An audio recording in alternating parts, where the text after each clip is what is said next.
Hi అండి. అందరికీ నమస్కారం. ఇక్కడ కనిపించే చెట్టు పవర్‌ఫుల్ మరలోమాదగిన చెట్టు అండి. ఈ చెట్టుతో పాటు పవర్‌ఫుల్ మూలికలన్నీ సేకరించి మా తండా ప్రాంతంలోనే పవర్‌ఫుల్‌గా మరుగుమందుని తయారు చేస్తాము. ఈ మరుగుమందు అనేది 2 రకాలు. ఇక్కడ కనిపించేది లిక్విడ్ అండి. అలాగే పౌడర్ కూడా. ఇక్కడ కనిపించేది పౌడరు.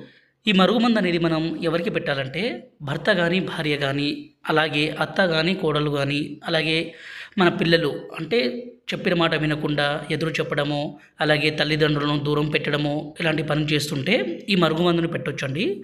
ఇలా పెట్టడం ద్వారా ఎంత మొండి వ్యక్తి అయినా సరే పూర్తిగా మారిపోవాల్సిందే, మీ మాట వినాల్సిందే, మీకు లొంగాల్సిందే. అంత పవర్‌ఫుల్‌గా ఉంటుంది. ఈ మరుగుమందుని దయచేసి మంచి కోసం మాత్రమే వాడగలరు. ఈ పౌడర్‌ని వాళ్ళు తాగే పదార్థాల్లో అంటే అన్నంలో గానీ, కర్రీస్‌లో గానీ, జ్యూస్‌లో గానీ, కూల్ డ్రింక్స్‌లో గానీ, స్వీట్‌లో గానీ కలిపి ఇవ్వాలి. రెండోదొచ్చేసి ఈ లిక్విడ్‌ని వాళ్ళ బట్టలకి, చెప్పులకి, తలకి, శరీర భాగాలకి పుయ్యాలండి. ఇలా పుయ్యడం ద్వారా ఎంత మొండి వ్యక్తి అయినా సరే మారిపోవాల్సిందే. భర్త భార్యను కొట్టడము, అనుమానించడము, దూరం చేయడము, అలాగే భార్య వేరే వాళ్ళతో మాట్లాడడము, వేరే వాళ్ళతో తిరగడము, ఇలాంటి పని చేస్తుంటే ఈ మందుని పెట్టి వాళ్ళని పూర్తిగా మన వైపు, అలాగే మన మీద ప్రేమ